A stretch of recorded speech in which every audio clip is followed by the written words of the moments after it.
There's just too many things to attend to. That's why they call it inattentive. And it's not fair to call it inattentive. It's not right.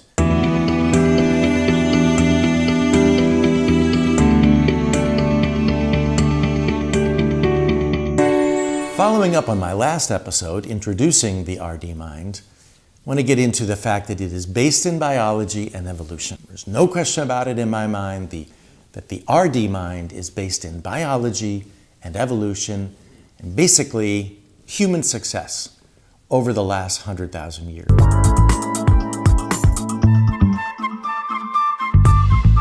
The research tells us that 10% of the world's population has an RD mind, or what's diagnosed as ADHD. So 10% again is a round number. Could be a little bit more, a little bit less, but 10%. That's 1 out of 10 people on the planet. That is like almost 800 million people with an RD mind. That can't be a disorder, because it doesn't make any sense that 800 million people are walking around with a disorder. That makes no sense at all. It has to be based in biology and evolution. It has to be that kind of number.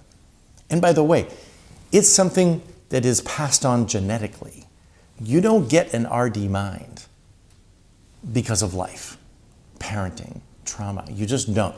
You get experiences that may be similar, but they're not the full experience of the RD mind, gifts and challenges. It's like eye color. You get blue eyes from genetics. That's what they are for the rest of your life. You get an RD mind from genetics. That's how it works for the rest of your life. Both gifts and challenges. It is genetic.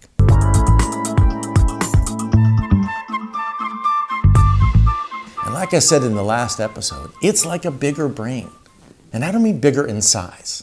Same weight and size. It's bigger in activity level. It's a little bit less regulated. That's why it's a regulation difference, or RD mind. And it's a little bit less regulated that results in more thinking, feeling, and doing. So basically what I'm talking about is like there's literally more thoughts per second.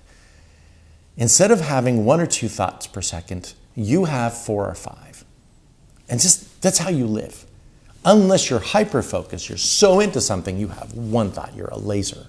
So everybody on the planet can be a laser because they're so into something. But if you have an RD mind, you go from 4 or 5 thoughts per second to 1. It's quite a change. But anyway, the RD mind, a little bit less regulated, resulting in more thoughts per second. And then you probably have more emotion per response. So if something happens to make you happy, you're not like happy, you're really happy, very happy, you're more happy. And the same is true for sadness and fear and anger. All human emotions, there's more of them. When you feel them more.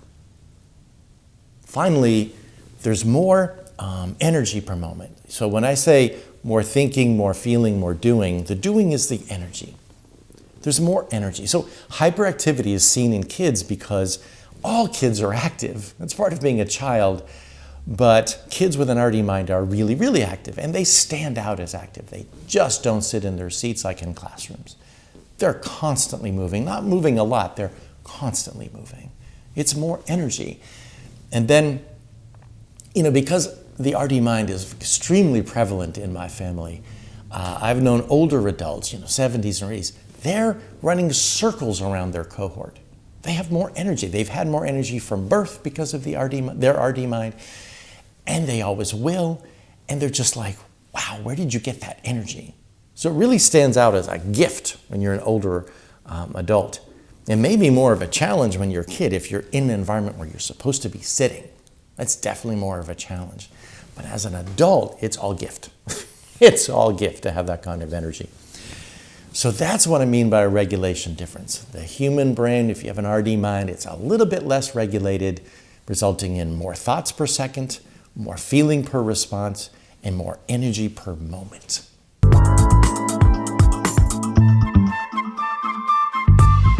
Now I'm just gonna throw up a couple of graphics into the video about mind balls. You can see from this example that if you don't have an RD mind, you've got one thing in focus and another thing in your conscious experience. That's why it feels like there's kind of like two thoughts going on at the same time. If you have an RD mind, you've got one thing in focus, but four different things in your conscious experience. I call them mind balls just for a graphical representation.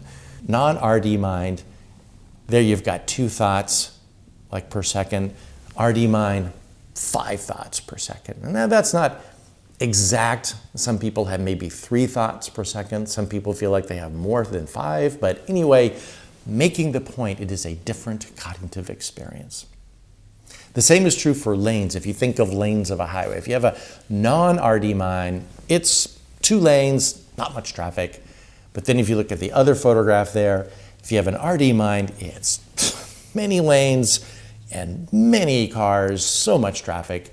That's what it feels like to live with an RD mind when you're not engaged. You know, you're trying to listen to something boring or read something that's boring or just think, and you have lots of traffic. It's how your mind works. And you don't have an attention deficit because your attentional abilities are the same as everybody else. There's just too many things to attend to. That's why they call it inattentive. And it's not fair to call it inattentive. It's not right. You have too many things going on in your brain to attend to.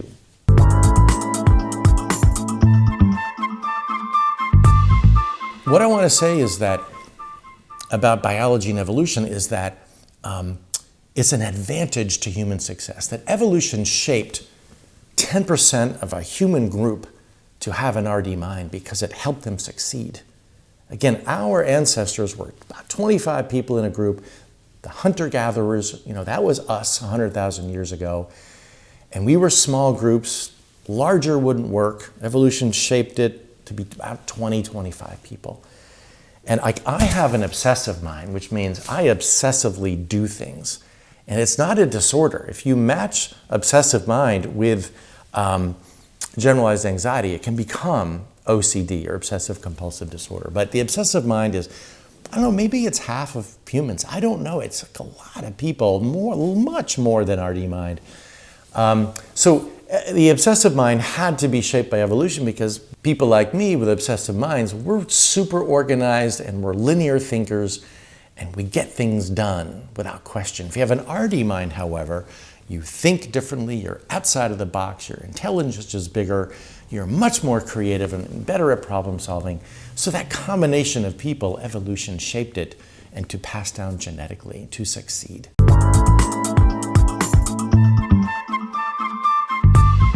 The final thing about advantageous to human success, the RD mind, is the National Geographic article in 2013 called Restless Genes. And basically, and I'll put up the graphic there, but basically it says that for humans who left Africa 70,000 years ago and any other waves after that, that populated the rest of the world, it corresponded with a gene, a mutation, a gene that led to more creativity and wanting new experiences and being really open to all that. If you read that slide, it helped people succeed, undoubtedly in Africa where we came from, and then spreading throughout the world. And maybe people with the RD mind variant were the more likely ones to leave. That makes total sense to me, right? Like if you have an RD mind, it's like, hey, let's do something new. Let's go over that mountain or whatever. That makes total sense to me.